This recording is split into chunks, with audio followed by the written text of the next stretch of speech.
Des entrepreneurs québécois poursuivent le gouvernement du Canada suite à la décision en septembre 2024 de changer les règles concernant l'immigration et en particulier les travailleurs étrangers temporaires dont certains d'entre eux dépendent. Ils réclament 300 millions de dollars au gouvernement fédéral. Est-ce qu'on a le luxe au Québec de renvoyer des travailleurs étrangers chez eux?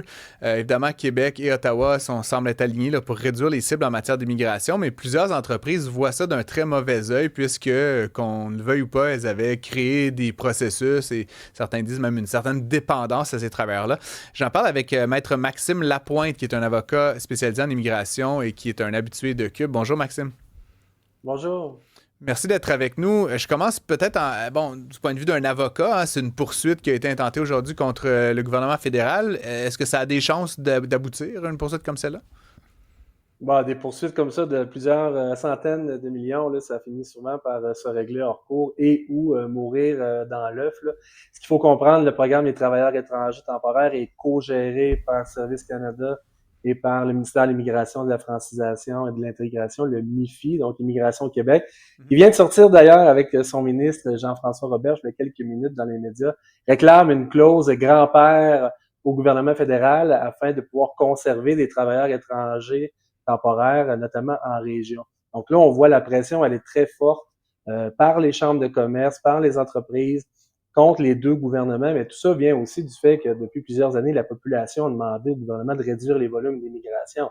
Donc le fédéral, depuis 2024, fait certaines mesures pour contraindre, restreindre aussi l'immigration temporaire. Et le Québec martèle aussi là-dessus. Mais donc, à mon avis, pour le traitement des demandes dans le programme des travailleurs étrangers temporaires, on a visé le mauvais coyote. C'est le Québec qui avait une liste de professions éligibles à un traitement simplifié. Il y avait 276 occupations. Donc, tout ce qui est dans l'industriel était là-dessus. On pouvait avoir un permis de travail de 3 ans et un nombre indéterminé, illimité de travailleurs étrangers. C'est ça qui fait mal par rapport au reste du Canada. On est passé peut-être de 20, 30, 40, 50 de travailleurs étrangers à 10 à partir du 26 septembre dernier. Et à ce moment-là, Jean-François Roberge, la CAQ, n'a pas défendu les professions éligibles à un traitement simplifié. Donc, ils ont un peu raté leur coup à Québec aussi. Il y avait une opportunité d'agir et un peu par omission, ils se retrouvent en partie responsables de la situation dans laquelle on se retrouve Oui, aujourd'hui. mais il la voulait dans le sens que le Québec a demandé au fédéral de baisser les volumes d'immigration. Donc, si le fédéral décide de remettre essentiellement l'État comme c'était avant la COVID, on parle de baisser de 20 à 10 les travailleurs étrangers temporaires par lieu de travail. C'était comme ça avant la COVID partout au Canada, mais le Québec, surtout le ministre Jean Boulet, avait bataillé auprès du fédéral pour faire ajouter des professions à la liste de traitements simplifiés. La liste est en vigueur jusqu'au mois de février à chaque année. Elle est révisée annuellement. Actuellement, il y a 75 professions. On en a enlevé 200 dans la liste. Et le Québec aurait très bien pu dire au fédéral au mois de septembre 2024, dire, écoutez, nous, on a des professions en pénurie chronique, on a une liste de professions éligibles à un traitement simplifié, elle est valide jusqu'en février. Laissez les entreprises renouveler leur flotte de travailleurs étrangers temporaires pour 3 ans et on aurait eu de la prévisibilité. C'est ça qui a manqué dans le dossier. Tout ce qu'on voit actuellement, c'est évitable à 100%. Effectivement, puis c'est là où je voulais en venir, c'est qu'il me semble y avoir ce problème qui date depuis que je suis la politique canadienne, mais d'un grand déficit de prévisibilité. C'est hautement politisé, évidemment, la question de l'immigration, ce qui fait qu'au Canada, et plus particulièrement au Québec encore, on procède vraiment en dents de scie, là. On ouvre les vannes, on ferme, puis ça dépend de qui est au gouvernement, à quel moment, puis même la CAQ elle-même a été tantôt très enthousiaste, puis maintenant très, je sais pas comment, contre l'immigration. Est-ce qu'il y a des manières ou est-ce qu'il y a des exemples ailleurs dans le monde où on peut comme enlever ça des mains de gens qui essayent de plaire à l'opinion populaire là, du moment. Ouais. Je m'imagine encore une fois, puis certains m'ont accusé là, aujourd'hui sur les médias sociaux de défendre les entreprises, là, puis de donner le pouvoir au Québec Inc. pour fixer les cibles. C'est pas du tout la question, c'est juste d'arrêter de jouer au yo-yo avec des vies, puis avec des projections que se font certains individus, certaines organisations. Est-ce qu'il y aurait manière éventuellement de stabiliser les flux migratoires, puis de s'assurer de donner autant aux constructeurs de logement, qu'aux experts en francisation, qu'aux entrepreneurs, un minimum de prévisibilité sur ce qui s'en vient l'an prochain, puis l'année d'après, ou est-ce que c'est peine perdue, cet espoir? Ben, il va y avoir des consultations publiques cet automne. Le ministère de l'Immigration va présenter 3 scénarios, 25 000, 35 000, 45 000 nouveaux arrivants pour les prochaines années. Et Jean-François Roberge le dit, vous allez en avoir de la prévisibilité parce qu'on va vous prévoir pour les 5 prochaines années, mais avec un écosystème qui est complètement ravagé des changements des derniers mois. Moi, j'ai habité à Hong Kong en début de carrière comme avocat en immigration. Pour demander la résidence permanente, c'était 7 ans de permis de travail. Donc, après 3 ans, tu le savais que ça prenait 7 ans. Tu te posais pas de questions. Puis la résidence temporaire, avoir un permis de travail, il fallait montrer à quel point on avait besoin d'un avocat canadien à Hong Kong. Donc, les règles étaient claires. Et là, maintenant, des fois, c'est 2 ans de travail à temps plein pour demander la résidence permanente. Des fois, c'est 1 an. Des fois, c'est un niveau de français. Des fois, le programme est fermé. Il y a un moratoire. Actuellement, les travailleurs, il y a un moratoire à Laval, à Montréal. Vous savez, il y a eu 5 ministres de l'immigration avec la CAQ. Et chacun a donné un coup de pinceau un peu dans la toile. Puis la toile, actuellement, elle est pas belle. Donc, il y a beaucoup de réparations à faire dans les consultations publiques. Moi, je vais faire des recommandations, 10 recommandations au prochain gouvernement en 2026 en disant, pour le regroupement familial, voici ce qu'il faut faire pour la résidence permanente.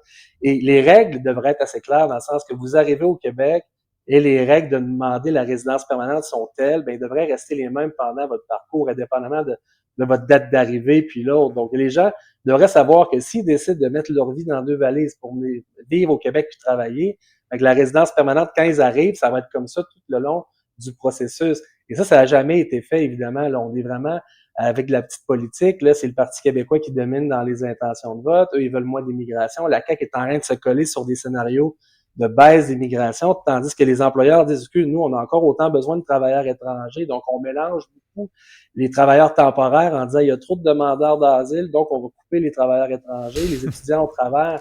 Les étudiants qui lâchent l'école, qui ont des refus de renouvellement par le Québec, moi, j'en ai 3 par semaine. Donc, il va y avoir, à mon avis, un audit à faire des 5 dernières années. Il y a beaucoup de gens qui ont perdu leur statut au Canada et personne ne le sait, malheureusement. Et donc, justement, je voulais un peu terminer là-dessus, mais j'essayais de comprendre, puis encore une fois, je suis aucunement spécialisé, je suis quelqu'un qui s'intéresse beaucoup à ça, mais j'essayais de comprendre le nombre de programmes ou de portes d'entrée. J'étais rendu comme à 15, là, mais c'est quand même un foutoir incroyable, l'immigration. Et c'est étonnant parce qu'on est quand même un pays, on est une terre d'accueil. Là, je veux dire, on n'est pas, je pense au Japon là, qui accueille très, très peu d'immigrants, c'est sûr. Je veux dire, le Canada, le Québec, c'est une terre où les gens sont toujours venus ici. Comment c'est explicable, comment c'est possible, selon vous, qu'on ne soit jamais arrivé à comme un consensus ou à une façon de faire, encore une fois, qui donne de la prévisibilité, qui donne des règles claires du jeu? Pourquoi est-ce que c'est quelque chose sur lequel on débat continuellement, comme si on avait le choix là, de l'immigration? Je veux dire, franchement, à moins de vouloir disparaître, là, le Canada, le Québec, il va falloir de l'immigration à perpétuité, non? Ouais. Le problème que je vois avec 15 ans de pratique en droit de l'immigration, c'est que le Québec connaît uniquement sa compétence. Donc, en immigration, c'est une compétence qui est partagée entre le Québec et le Canada. Et le Québec connaît pas beaucoup la compétence du fédéral, donc renvoie des fois un peu la balle en disant c'est de la faute du Canada, mais ils comprennent pas plus loin que le bout de leur nez. Et l'immigration temporaire, ben, c'est beaucoup déterminé par le Canada. Donc, dans les dernières années, il aurait fallu avoir un meilleur dialogue avec le fédéral pour comprendre les mouvements migratoires qu'on a créés. Le Québec dépenser des fonds publics pour amener des entreprises à recruter des travailleurs à l'international. Et après, 6 mois plus tard, on leur dit, ben finalement, les travailleurs, vous ne pourrez pas les faire venir parce que nous, on a décidé de changer les règles. Donc, en immigration temporaire, ça a été mal compris. Mais les volumes sont très grands. J'ai expliqué ça à votre collègue Mario Dumont la dernière fois à LCN. Puis je pense que je vais vous le dire parce qu'il a réalisé à ce moment-là, un travailleur est approuvé, exemple, un cuisinier pour un restaurant de type cage au sport à 20 $ de l'heure. Donc, lui, il vient dans le programme des travailleurs étrangers temporaires. Sa femme vient avec un permis de travail ouvert en vertu du programme Mobilité internationale qui est géré par le fédéral. Ils viennent avec leurs 3 enfants qui ont des permis d'études. La femme accouche d'un 4e enfant au Canada. L'enfant est canadien. Donc, le Québec, finalement, se trouve à donner des services à 6 personnes, mais au départ, ils ont dit oui uniquement pour un travailleur étranger à 20 $ de l'heure. Donc, c'est ça qui n'a pas été prévu puis anticipé, les volumes incluant les familles, quand on a boosté le recrutement international en invitant des entreprises à même des fonds publics à aller recruter des travailleurs étrangers partout dans le monde. Donc, ça va être dur de remettre la pâte à dents dans le tube avec tout ça. Le Canada prévoit qu'en 2025, il y a 1,2 million de personnes qui vont perdre leur statut d'immigration temporaire, donc ils vont devoir quitter. Est-ce qu'ils vont quitter?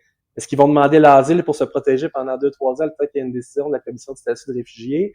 Donc, la question demeure entière. Il va y avoir des consultations publiques et je vais être là pour essayer d'expliquer au gouvernement qu'est-ce qui peut être fait pour remettre ça un peu sur le sens. Parce que les décisions des dernières années affectent quand même autant les entreprises que les particuliers, les familles. Bien sûr. Bien sûr, je l'écrivais d'ailleurs dans cet article de ce matin. Évidemment, vous n'êtes pas sans savoir que c'est un sujet qui fait beaucoup réagir, Maxime Lapointe. Je me tourne vers mon collègue Fred de Bastien. Fred, depuis le début de l'émission qu'on en parle, oui. J'imagine que ça a déclenché quelques passions déjà. Effectivement, merci de nous écrire au 187 Cube Radio, au 1877-827-2346. Bon, entre autres, là, on a Kim qui se dit qu'elle est pour l'immigration, le temps que c'est bien encadré, évidemment. Elle dit le spectre est large, il y a beaucoup de zones grises. Il y a aussi Martin de la Rive-Sud qui nous écrit. Martin qui fait un peu écho à tes propos plus tôt dans l'émission, Francis, où il dit « Si le Québec ne se sépare pas d'ici les 10 prochaines années, on va simplement disparaître. Le fédéral a bien joué son jeu et les Québécois, ils chialent et c'est tout. » Ta démonstration était éloquente tout à l'heure, Francis, mais c'est sûr qu'à entendre là, notre invité, là, ça nous démontre qu'il y a beaucoup, beaucoup de nuances et de travail à faire de toutes parts. Je sais pas s'il cherche une job de ministre, mais moi, je le choisirais volontiers. En tout cas, Maxime Lapointe, merci d'avoir été avec nous. C'était une première et certainement pas une dernière avec moi à l'antenne de Cube. Très bonne journée et à bientôt. Merci beaucoup. Au revoir.